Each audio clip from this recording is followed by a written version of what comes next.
আপনার ছেলেটা রাস্তায় গিয়ে আর একটা ছেলেকে মেরে ফেলতেছে, আবার আপনার ছেলেকে আর একটা ছেলে মেরে ফেলতেছে, আপনি বলতেছেন এটা ক্ষমতা।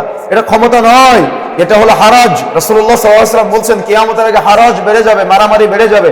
কে কাকে মারবে জানে না, কেন মারলাম, আর কে মরলো জানবে না, কেন মরলাম। আল্লাহ রাসূল উভয়কে জাহান্নামী বলেছেন। বলেন তো আপনার ছেলেটা যে মরলো কেন মরলো, আর আপনার ছেলেটা যে আরেকজনকে মারলো কেন মারলো? কোনো স্বার্থ আছে? স্বার্থ হয়তো থাকতে পারে, দুনিয়াবি স্বার্থ, কিন্তু যদি এখানে লিল্লাহ না থাকে, আমার জীবন, আমার মরণ, আমার সালাত, আমার নামাজ, আমার রোজা, আমার কুরবানি যদি আল্লাহর জন্য না হয়, সেটা কবুল হবে? তাহলে আমি আপনি আজকে দেখেন, আমায় আপনি প্রচলিত গণতন্ত্রের শিরকি রাজনীতির জন্য আমার আপনার জীবনকে উৎসর্গ করে দিচ্ছি। আমি আপনি আরেকজনকে মারতেছি, আরেকজনের বাড়িঘর পোড়াই দিচ্ছি, আরেকজনকে হেয় প্রতিপন্ন করতেছি। আমি আপনি যেগুলোর সাথে আজকে জড়িত, আমি কি জবাব দিতে পারবো কিয়ামতের মাঠে? জবাব আছে আমার আপনার? কি জবাব আছে আমাদের? জবাব তো নাই। এটা হারাজের যুগ, মারামারির যুগ। এই মারামারির সময়ে যদি আমি আরেকজনকে মেরে ফেলি, আমাকে বা আরেকজন মেরে ফেলে, তো আমাকে যে মারবে সে জানে না কেন মারলো, আর আমি যদি মরে যাই আমি জানবো না কেন মরলাম, আমি এমনিতেই মরে গেলাম। তাহলে আল্লাহ রাসূল উভয়কে জাহান্নামী বলেছেন। এই জন্য নিজেকে নিয়ন্ত্রণে রাখতে হবে, এই সময় নিয়ন্ত্রণে রেখে, যাতে করে আমি আপনি সফলতার স্মরণ শিখরে পৌঁছে যেতে পারি, একজন প্রকৃত ইমানদার মুত্তাকি মুসাল্লি হতে পারি। এখনো পর্যন্ত আমাদের মুসল্লিদের যদি এই বক্তব্য দিয়ে তো আপনি বুঝবেন না, আমাদের ইয়াং যুবক ছেলেরা আল্লাহকে চিনে না। তারা শুধুমাত্র এতটুকু জানে যে আল্লাহর রব। যদি বলি যে আল্লাহ কোথায় আছে, বলে আল্লাহ সব জায়গায় বিরাজমান, তারা আল্লাহকে চিনে না। অথচ আল্লাহ সুবহানাহু ওয়া তাআলা আরশে আছেন, কিন্তু আল্লাহ রাব্বুল আলামিন যে কোথায় আছেন এটা আমাদের যুবকরা জানে না।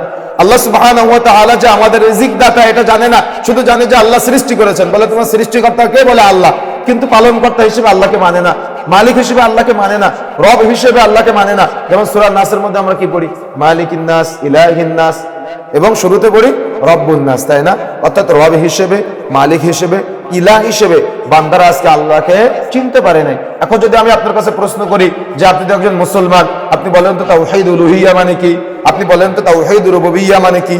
আপনি বলেন তো তাওহীদ আসমা ওয়া সিফাত মানে কি? আপনি বলবেন যে আমি এটা জানি না। তো যদি আপনি এটা না জানেন, তো আপনার নামাজ কি কবুল হবে? আপনার সালাত কি কবুল হবে? কবরে তো আপনাকে প্রথমে তাওহীদ সম্পর্কে জিজ্ঞাসা করা হবে। তার মানে কি?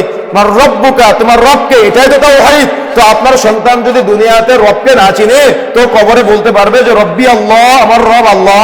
আপনি বলতে পারবেন? আপনি তো আপনার আল্লাহকে চিনেন না, শুধুমাত্র কাজ করা শিখেছেন, খাওয়া দাওয়া করা শিখেছেন, ঘুম পড়া শিখেছেন, আর পোশাক পায়খানা করা শিখেছেন। ইবাদত তো কিছু শিখতে পারেন নাই। মৃত্যুবরণ করার পরে যে কি হবে সে ব্যাপারে কোনো জ্ঞান অর্জন করেন নাই। তাহলে কি হবে? দুনিয়াবী জীবনটা শেষ।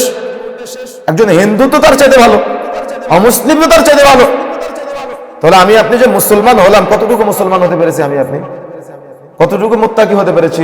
কতটুকু পরহেজগার হতে পেরেছি? কতটুকু তাকওয়াশীল হতে পেরেছি আমি আপনি? কতটুকু রবকে চিনতে পেরেছি?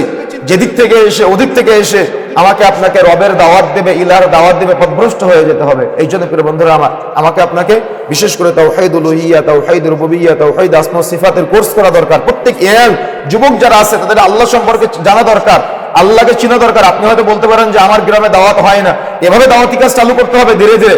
সপ্তাহে একদিন তালিমের আয়োজন করবেন। আপনার ইমাম সাহেব মাশাআল্লাহ জ্ঞানী মানুষ, তাকে বলবেন যে তাওহীদ উলুহিয়্যা, তাওহীদ রুবুবিয়্যা, তাওহীদ আসমা ওয়া সিফাতের বিভিন্ন সময়ে বিভিন্ন বিষয়ে দার্স দেওয়ার জন্য। আপনারা যাবেন ইমাম সাহেবের কাছে, ইমাম সাহেব ডেকে ডেকে পাবে না কেন আপনাদের?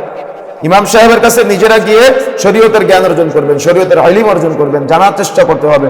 এই জন্য প্রজ্ঞা যদি আপনি বাড়াতে চান, দুনিয়াবী জীবনে এবং আখিরাতে যদি সুখ অর্জন করতে চান, তাহলে অবশ্যই অবশ্যই আমাকে আপনাকে জ্ঞানী হতে হবে। যদি আপনার জ্ঞান না থাকে, তো যেদিক থেকে মন চায় মানুষ আপনাকে কিন্তু পথভ্রষ্ট করে দিবে। এই জন্য